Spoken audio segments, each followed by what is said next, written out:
E aí, gente, olha só aqui, ó, 1h da manhã, o Oscar acabou de acabar. Fiz uma gravação, inclusive, durante a live do Oscar, mas não funcionou, teve um probleminha técnico.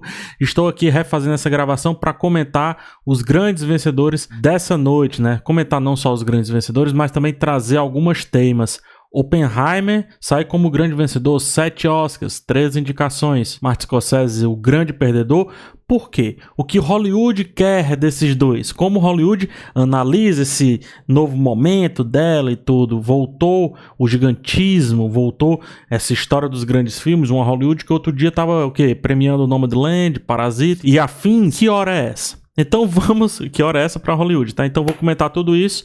E aí, Oppenheimer mereceu? Comentarei nesse vídeo também, trazendo aqui os vencedores, utilizando aqui o Omelete, começando por efeitos visuais. A gente tem Godzilla Minus One, o grande vencedor aí. Eu acho que esse prêmio é engraçado, né? Aquele afago que Hollywood dá aos filmes de baixo orçamento. Um filme de 15 milhões de dólares para ganhar efeitos especiais, que é justamente uma categoria que, dentre outras coisas, representa bastante esse cinema dinheiro, esse cinema produto, esse cinema coisa. Godzilla Minus One vai lá e ganha com 15 milhões. Eu acho que é uma vitória muito bonita, uma vitória muito interessante. Eu gosto também do discurso, né? Olha, olhem pra gente, por que não também olhar pra gente? Agradece um pouco Hollywood por isso também, mas eu acho que mais do que isso. Também traz uma tônica de dicotomias. Hollywood, num dado momento, premia um Godzilla Minus One, ficção americana e etc. No outro momento, premia um Oppenheimer. Ou seja, no momento, um filme considerado pequeno, no outro, um filme considerado gigante. Então parece muito mais um afago do que, de fato, uma tendência. Não sei se vocês me entendem. O único filme que estava fazendo frente aí, eu acredito, era o Resistência. Um filme cujos efeitos, né, são bem centrais ali. Godzilla Minus One, o vencedor. Vamos agora por melhor montagem. Quem ganha por montagem é Oppenheimer. Vence aqui, ó, a Jennifer Lame, que a Jennifer, ela já concorreu por Tenet, um filme que eu inclusive gosto muito da montagem dele, mas agora ela vence por montagem aqui no Oppenheimer. Eu gosto da montagem do Oppenheimer, estrutura, tempos diferentes, momentos diferentes aí dessa grande epopeia que o Nolan traz a respeito do Robert Oppenheimer, né? Filme que faria frente aqui era o Anatomia de uma Queda. Eu acho que o Oscar mais merecido seria sim para Anatomia de uma Queda. Eu gosto muito da montagem desse filme, mas aqui ganha a Jennifer por Oppenheimer. Acho que é uma vitória justa, digamos assim, consideravelmente justa. Melhor figurino, quem leva? Holly Weddington, por Pobres Criaturas. O Oscar ele se estruturou de tal maneira que foi dando alguns prêmios para Pobres Criaturas, né? Pobres Criaturas venceu 3 prêmios seguidos no Oscar e eu olhei assim pro meu companheiro que tava fazendo a live comigo e disse: Darwin, vai acontecer um crime. Quando eu digo crime, não é no sentido ruim, tá? Pobres Criaturas, será que vai tirar do Oppenheimer? Obviamente era para criar ali um certo nível de tensão ou algo parecido. Mas a verdade é que depois, quando começa os prêmios ali do Oppenheimer mesmo, aí não tem mais para ninguém, né? Pobres Criaturas leva esses prêmios de design, melhor figurino, cabelo e também design de produção. Cabelo, Pobres Criaturas ganha, tava concorrendo aqui com Sociedade, talvez ali com o Maestro, acho que o Maestro era um bom concorrente aqui, então ela leva cabelo e maquiagem. Eu acho que são 3 prêmios justíssimos. Aí entra a fotografia. O Oppenheimer leva. O Rod Van Hoytman já havia sido indicado por Dunkirk. Gosto muito da direção de fotografia dele de Dunkirk. Só que Oppenheimer tem esse lance do gigantismo, do IMAX, etc. Sobra um filme aqui. Não está nessa categoria, deveria estar. O meu querido Zona de Interesse. Acho que é uma fotografia estupenda. Se ele tivesse aqui, poderia ter uma concorrência mais interessante. Até por como Zona de Interesse foi visto aqui nessa premiação. O Conde, não sei por que tá aí. Não merecia estar aí. Então, eu acho que o Oppenheimer é uma boa vitória, uma vitória honesta, uma vitória justa. O Rod Van Hoytman é um desses fotógrafos da nova geração. Ele, enfim, eu gosto da direção dele, gosto do trabalho dele. E Oppenheimer, como eu repito, esse lance do gigantismo, mas ao mesmo tempo esses planos fechados que ainda assim ficam enormes quando colocados em tela. É uma fotografia estupenda, essa é a verdade. Apesar de não ser, como eu disse, a minha favoritaça, né? Aqui por design e produção, ó, Pobres Criaturas. Os 3 Oscars de Pobres Criaturas, né? Foi vencendo. Eu disse, opa, vai acontecer coisa aí. Pobres Criaturas aqui concorria talvez com Napoleão, talvez com Barbie. Eu acho que com Barbie. Oppenheimer, como eu disse, os cenários tá tudo muito fechadinho, então acho que os cenários eles ficam um pouco aquém, né, um pouco mais escondidos. Pobres Criaturas é muito impactante. Eu tava entre Barbie e Pobres Criaturas, ganhou Pobres Criaturas, gosto dessa vitória, gosto bastante. Gosto das 3 vitórias de Pobres Criaturas, inclusive não seria nenhum absurdo ganhar também fotografia. Imagina 4 Oscars aí, fazendo Oppenheimer levar então 6 Oscars. Zona de Interesse leva o melhor som. Aqui me foi muito, muito, muito surpreendente, tá? Zona de Interesse leva som. Eu vou fazer o discurso dos responsáveis pelo som lá em cima do palco. Muito obrigado por terem escutado meu filme. E essa é a verdade. Eu disse, se Hollywood prestar atenção para a zona de interesse, se a academia prestar atenção em zona de interesse, vai sair premiação boa aí nessa categoria. E saiu. O grande nome era o Oppenheimer. O barulho que ele faz, o impacto que ele causa, era o grande nome. Mas zona de interesse ganha, como quem diz, o som está acontecendo nessa segunda camada e que bom que ele foi escutado, percebido. Que bom que ele também, de certa forma, preencheu. Tá aí, zona de interesse venceu, eu acho que justíssimo. Melhor canção original, a gente tem aí Barbie competindo com Barbie. I'm Just Ken, que foi uma grande apresentação, um grande momento da noite. Acho que no nível Nasce uma Estrela, o Slash apareceu no palco. Que loucura, né? Aí tá aí o I'm Just Ken concorrendo com What Was I Made For, da Billie Eilish. Billie Eilish leva o seu segundo Oscar. Por incrível que pareça, o I'm Just Ken, se ganhasse, também levaria, o Mark Ronson levaria o seu segundo Oscar também, né? Ele que venceu por Nasce uma Estrela. E aqui o What Was I Made For, eu acho que é a premiação de uma música do Barbie que parece mais com Oscar, sabe? Eu sinto mais Oscar nele. Assassino da Luz das Flores? Talvez. Flaming Hot teve a apresentação? Ok. Mas essa vitória acertadíssima. Tava entre Barbie, e aí é questão de gosto. Melhor trilha sonora leva o Ludwig Göransson. Vou repetir, né, por Oppenheimer. Vou repetir o que eu falei no vídeo de apostas, também falei ao vivo. Gente, sem segredo. O Ludwig Göransson, daqui a 20 anos, a gente vai estar se referindo a ele como a gente se refere ao John Williams. Esse cara é muito bom, esse cara é muito versátil, esse cara é muito dinâmico, esse cara traz muita coisa interessante para a trilha sonora. Em Oppenheimer ele fez isso aqui, a coisa que ele já tinha feito em outros filmes, inclusive também, salvo engano, do Nolan, mas ele já ganhou o Oscar por Pantera Negra, apareceu para o mundo aí com o Mandaloriano, e Oppenheimer é uma coroação bem interessante. John Williams estava sobrando nesse ano por Indiana Jones, não fez muito sentido pra mim. Não sou fã da trilha sonora de ficção americana. Pra mim tava entre o Robbie Robertson, do Assassinos, e talvez aqui o Jessica Fendrix, por Pobres Criaturas, que tem esse violino que vai rasgando, que começa desafinado e termina completamente afinado ao final do filme, né? Mas aqui leva o Ludwig Göransson, eu acho que uma boa vitória, uma vitória bem direta, bem interessante. Melhor curta-metragem de animação, surpresa, War is Over, né? A gente traz aqui a Yoko Ono, o John Lennon, foi crescendo nos finalmente, falei no vídeo de apostas, apostem em War is Over, porque o Let It Go Pig tá caindo na popularidade, fato. War is Over ganha muito por conta da popularidade. É um curta rápido de ver, né? Dinâmico ali, acontece tudo em um momento. E eu acho que é um curta que ele vem como uma fissura entre assuntos políticos. Esse foi um Oscar de assuntos políticos. A gente teve, por exemplo, Ucrânia, do lado ali quando fala de documentário.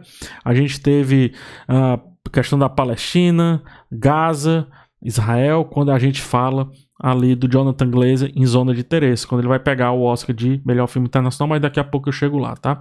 Melhor curta-metragem, sem segredo, não vou gastar saliva. A Incrível História de Harry Sugar era o elenco mais conhecido, era a direção mais conhecida, né? O diretor Wes Anderson, que inclusive não foi pegar o prêmio. Eu acho que o The After é um filme bem fraco, tá na Netflix aí, eu acho bem fraquinho. O único que eu gosto mais ou menos assim é o Night of Fortune, mas o Harry Sugar era o grande nome aqui dessa categoria e levou. Melhor documentário em curta-metragem, The Last Repair Shop. Que grande surpresa. O favoritaço era The ABCs of Book Banning, né?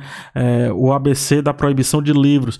Eu acho um assunto muito urgente que está acontecendo nos Estados Unidos e também aqui no Brasil, esse lance de tentar apagar livros da história.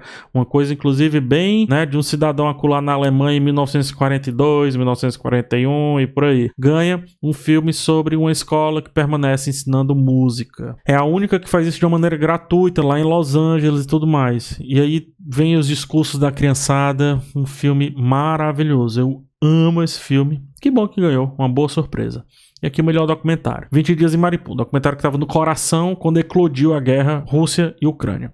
Trago aqui as palavras do diretor que diz: eu não queria ter feito esse filme. Gente, esse filme é muito bom. Quer você concorde com as questões políticas, quer não concorde, enfim. Tô só dizendo que o filme é muito bom. Por quê? O momento certo na hora certa. Ou o momento certo na hora errada. Acho que é mais interessante até lidar dessa maneira. E aí acho que o filme ele cresce quando tem um valor de produção altíssimo que tá ali. Agora o Memória Infinita, vejam esse filme com muito carinho, cara. Vejam esse documentário com muito carinho. Memória Infinita, eu acho que ele traz a questão do Alzheimer, muita gente aí com parentes com Alzheimer que não sabe o que fazer. E o Memória Infinita faz uma proposta do que fazer, sabe? Que é melhor criar memórias, por mais que não saiba para onde essas memórias vão, do que não ter memórias. Então fica aí a dica desse documentário. Deixa eu só beber uma águazinha que vem filme internacional. Se a única maneira de ter uma disputa aí era se o Anatomia de uma Queda tivesse sido indicado pela França. Como a Anatomia de uma Queda não foi indicado pela França, a França sequer entrou, Zona de Interesse aparece como um Oscar óbvio. Por quê? Se o Oscar não premiou Zona de Interesse, então não faria sentido ter sido indicado para direção, melhor filme, etc. É um Oscar bem barbada. Jonathan Glazer sobe ao palco, ganha o prêmio dele e faz um discurso muito alinhado. De novo, eu estou trazendo a informação. Você faz com ela o que você bem entender. Um discurso muito aliado com o que o presidente Lula falou, comparando Gaza, né, o acontecimento em Gaza, com a questão do Holocausto, tá? De novo, concorde ou não concorde, não é o ponto. Mas que ele estava bem alinhado com o que o Lula falou, praticamente dizendo as mesmas coisas, estava. E ele traz, a partir desse filme, que reflete sobre uma família maléfica, né, que morava como pessoas comuns do lado do campo de concentração de Auschwitz. O Zona de Interesse tem todo esse impacto pelo filme em si, e acredito que foi um dos discursos mais impactantes da noite, junto com o discurso do diretor também de 20 Dias em Mariupol, né, o filme que ganhou por documentário. Melhor animação, que grande, que baita surpresa, que bom perder esse bolão. Postei no Aranha Verso, reconhecendo que Hollywood não iria premiar o Hayao Miyazaki, que já disse que não iria pro Oscar, e de fato não foi. Ele não foi, e o Thor, o Chris Hemsworth, saiu com esse Oscar nas mãos, né? Olha, o Aranha Verso, eu tenho minhas críticas ao filme, já estão colocadas aí, gosto muito do primeiro filme, mas esse segundo acho que não é um filme que se completa. Premiar esse filme, pra mim, não faz muito sentido. Eu ficaria entre o Menino e a Garça e outro filme que foi esnobado nessa categoria, que é outro japonês, no caso, que era o Suzume, né, do Makoto Shinkai. E o Menino e a Garça, cara, que bom premiar o Miyazaki. Eu acho que quando a gente dá o zoom out, distanciamento histórico, quer que seja, bicho, muito forte a gente ter premiação de filme épico e obras-primas. É importante, pô. Aranha Verso 2, de todo coração, o primeiro não, mas o segundo, ele não é tão marcante quanto o primeiro. A gente tá falando do Menino e a Garça, esse filme que traz tanto assunto de uma maneira tão diferente. Ainda bem que Hollywood entendeu e reconheceu Hayao Miyazaki. Melhor roteiro adaptado, nós temos o Cord Jefferson, que fez um discurso bem interessante aqui por ficção americana. Ele levanta a seguinte coisa: gente, olha aqui, eu tentei fazer esse filme de todos os jeitos, muita gente fechou as portas pra mim. Tô aqui trazendo esse filme, tô aqui mostrando pra vocês esse filme. E o fato é, por que em vez de dar 200 milhões para um filme, a gente não dá 20 milhões para 10 filmes? Essa conta é simples, mas eu acho que é necessário. Hollywood foi interessante ouvir isso. Foi interessante a academia ouvir isso. Ainda mais no ano que premia o Nolan, que é o filme de 200 milhões. Hollywood já premiou filmes pequenos, como Nomadland, filmes estrangeiros, como Parasita, mas Hollywood se realinha, a academia se realinha com seus grandes cineastas, né? No caso, Nolan, que tem, na hora que ele quiser, 200 milhões pra fazer um filme. Aí vai o Cord Jefferson e ganha o roteiro adaptado de ficção americana. Então esse Oscar foi assim, ó, tô tentando colocar todo mundo aqui junto pra conversar. A mão que balança o berço é a mão que também, né, tira a mamadeira do bebê. Essa é a verdade. Melhor roteiro original, Justine Trier, belíssimo Oscar para Anatomia de uma Queda. Gostei muito dessa premiação, Justine Trier e Arthur Harari. Belíssimo, eu acho que é um roteiro difícil, Anatomia de uma Queda, um roteiro complicado, porque como eu já disse com relação à montagem, digo com relação ao roteiro. É um roteiro que mente, é um roteiro que fala a verdade. É um roteiro que fala a verdade sobre mentira, um roteiro que fala mentira sobre verdade. É um roteiro também difícil de se entender enquanto o que é fato, o que é criado, o que é inserido. E no final um roteiro que se posiciona e mesmo assim, mesmo após se posicionar, a gente ainda consegue contestá-lo. Roteiro maravilhoso, não tira esse Oscar. Melhor atriz coadjuvante, Da'Vine Joy Randolph, por Os Rejeitados. O único Oscar dos Rejeitados. E um Oscar que eu acho que foi barbado. Foi o primeiro Oscar da noite, primeira categoria da noite. A Da'Vine Joy venceu aí. E eu acho que, assim, incontestável, porque a concorrência não tava esse negócio todo. A América Ferreira, não entendi. Até agora não entendi. Teria sido muito melhor a Natalie Portman aqui por, Os Segredos de um Escândalo. Faria muito mais sentido. Danielle Brooks, eu não gosto tanto do Cor Púrpura. Emily Blunt, Nolan não sabe descrever mulheres. Judy Foster, Niad, um filme protocolar. Mas uma atuação não protocolar. Mas um filme sim, bem protocolar. Então acho que é isso. uma boa vitória. Aí a gente já continua aqui com o melhor ator coadjuvante com o Robert Downey Jr. por Oppenheimer. Esse aqui foi um Oscar bem barbada. Agora o discurso do Robert Downey Jr. bem protocolar, não esperava por isso. A gente tava esperando farpas pra Marvel, que ele já andou fazendo, só que ele fala um negócio no discurso que eu precisava mais desse filme do que esse filme precisava de mim, não sei. Eu acho que a atuação dele é bem forte, ele encontra um jeito de criar esse personagem de uma maneira bem dúbia, um personagem que você não sabe muito, você sabe, melhor dizendo, o que ele tá pensando, mas ele faz de tudo pra não merecer que você saiba o que ele tá pensando. E tem a atuação que ele faz ali num determinado momento que ele fica em dúvida sobre o que o Einstein falou para um outro personagem, no caso o próprio Oppenheimer, que, cara, a atuação dele ali é magistral. E quando tá no terceiro momento ali do filme, no momento final do filme, eu acho também uma atuação muito gigante, porque é quando o personagem vai se descontrolando, mas ele não pode se descontrolar. Aí tem que ficar contido. Então ele começa a dizer verdades com o corpo. Acho a atuação muito interessante. Melhor atriz, Emma Stone leva uma categoria concorridíssima, porque aqui a gente tinha a Sandra Hüller, Lily Gladstone e a Emma Stone. No final das contas foi a Emma Stone, o segundo Oscar dela, um Oscar muito poderoso, porque é um filme bizarro, estranho. Emma Stone que adora fazer o bizarro, estranho. Birdman tá aí pra provar. Essa série que ela fez recente chamada The Curse também tá aí pra provar isso. O Emma Stone que já ganha por La La Land, ganha agora por Pobres Criaturas, 2 Oscars em tão pouco tempo. Será que com o distanciamento histórico a gente não vai falar de uma Emma Stone daqui a 15, 20 anos cheia de Oscars, ou então com carreira super consolidada, mais do que já está? É isso que a gente tem que pensar. Lily Gladstone seria um Oscar muito simbólico, é uma atuação estupenda, já falei. Mas seria um Oscar muito simbólico também, por ser uma nativa americana, né? E eu gosto muito da Sandra Hüller. Seria premiar uma alemã, e eu acho que é uma atuação, pra mim, a mais poderosa aqui das atrizes. Melhor ator vai o Cillian Murphy, né? Que legal, cara. A premiação dele, muito bacana o discurso dele também. Aplaudido de pé, de maneira incessante. Eu repito o que eu falei na live, um ator que foi fadado... Ele estava, melhor dizendo, fadado a ser coadjuvante, inclusive dos próprios filmes do Nolan, que colocava ele sempre como coadjuvante ali naquela história e naquelas histórias. E aqui ele tem o seu primeiro protagonismo, né? Leva o seu Oscar, um Oscar que já vinha sendo construído aí há algum tempo. Gosto muito da atuação do Jeffrey Wright, adoro ele no Westworld, mas acho que esse ano... não dava não. Como o domingo tá sobrando um pouco, o Leonardo DiCaprio se entrasse, poderia fazer um pouco de frente ao Cillian Murphy, mas bem da verdade que o Oscar não ia fazer de frente a nenhum filme a partir de Assassinos da Lua das Flores. Daqui a pouco eu falo sobre isso. Melhor direção, Christopher Nolan vence por Oppenheimer. Oppenheimer aqui, que tava disputando com gente grande, Nolan também disputando com gente grande, como Martin Scorsese, e a gente sai, como eu brinquei, numa realidade onde Scorsese e Nolan têm o mesmo número de Oscars por melhor direção. No caso. Meu favorito aqui era a Justine Triet por Anatomia de uma Queda. Eu já falei isso nos meus votos, né? Nas minhas apostas indiquei aqui o Christopher Nolan, mas nos meus votos eu falei que era a Justine Triet. Mas esse Oscar aqui era barbada. É Hollywood premiando o que ela quer pra Hollywood. Olha, a gente quer ser Christopher Nolan. A gente quer mais Christopher Nolan. Quando o Rod Van Hoytman sobe lá pra falar de fotografia, ele fala muito sobre o analógico, né? Lá no discurso dele. E é isso que Hollywood tá premiando. Tá premiando um cinema gigante. Ano que vem vai premiar outro cinema gigante, que é o Duna 2. Se assim for, muito merecido. Hollywood quer mais Nolans, precisa de mais Nolans, mais Denis Villeneuve. Pros exibidores, Hollywood se volta a se aproximar dos exibidores, deixa os streams um pouco de lado. Vou falar daqui a pouco sobre isso também. Enfim, tá aí o prêmio do Christopher Nolan, né? Se colocando no hall dos diretores que tem um Oscar. E Oppenheimer, Ctrl-C, Ctrl-V no que eu acabei de falar. Entre Maestros Rejeitados, Barbies, Anatomias de uma Queda, filmes estrangeiros, filmes pequenos como Vidas Passadas, filmes estranhos como Pobres Criaturas, ganha o cinema hollywoodiano. Oppenheimer. Essa é a grande vitória. O que já me leva para a minha reflexão. Nós saímos com um Oscar para Netflix e um Oscar para Amazon.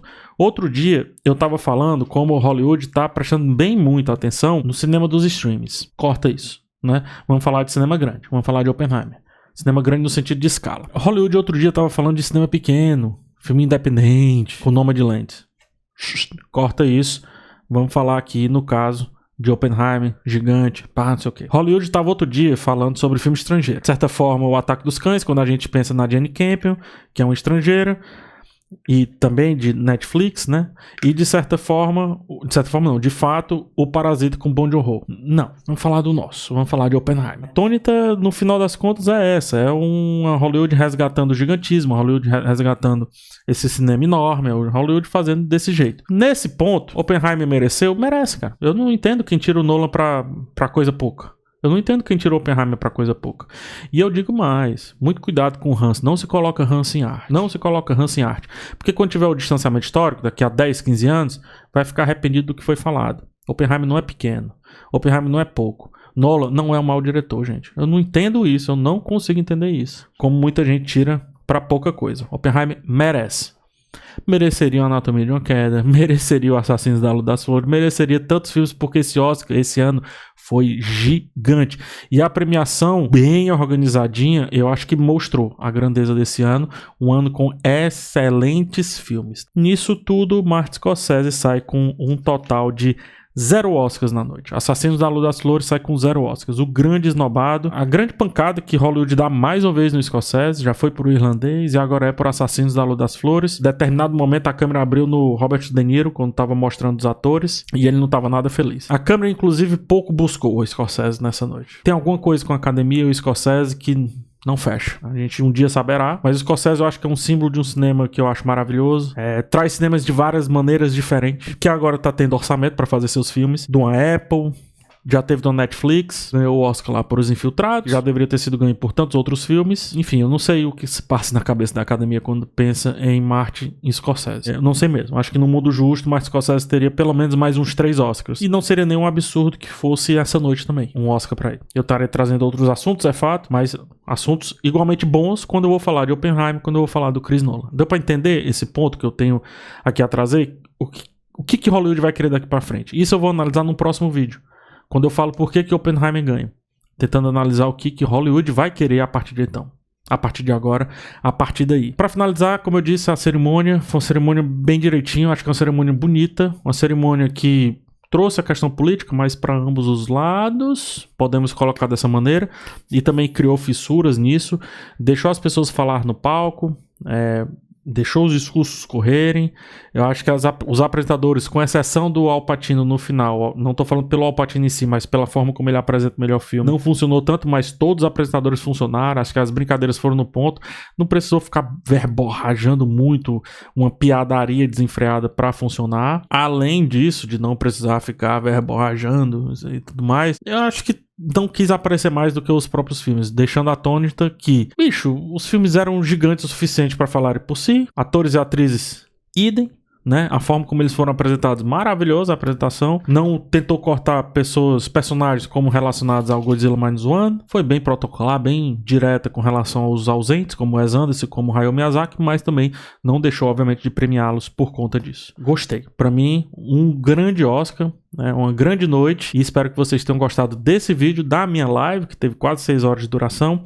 Espero que a gente se encontre também numa próxima oportunidade. Ainda falo de Oscar, por que Oppenheimer vence, tentando resgatar o momento do streaming com relação a Hollywood, a academia, e tentando entender também, né, qual vai ser o segmento para os próximos meses, para o próximo ano, para essa Hollywood de agora, pós-greve e etc. A gente se vê numa próxima, tá? Se inscreve no canal, deixa o like e um forte abraço em todos vocês. Tchau, tchau.